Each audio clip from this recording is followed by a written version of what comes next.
50,000 বছরের রাস্তা হবে, যার যার কবর থেকে হাসরের মাঠ।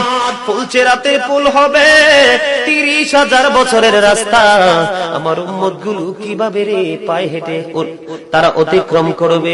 বন্ধু নবী এমনি এমনি কাঁদেনি রে, নবী জানিয়ে দিয়েছে কাল কিয়ামতের ময়দানে উম্মতগুলো খালি পায়ে থাকবে, মাটি তো তামা থাকবে।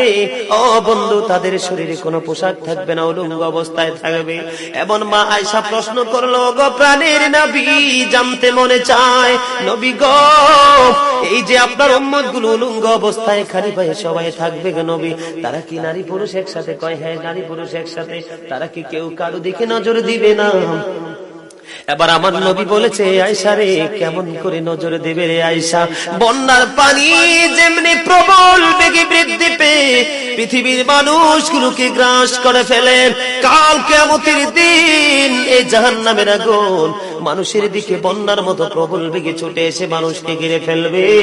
এত ভয়ঙ্কর হবে রে আয়েশা কেরা, এত ভয়ঙ্কর হবে আসরের দিন, এত ভয়ঙ্কর হবে সেই দিন।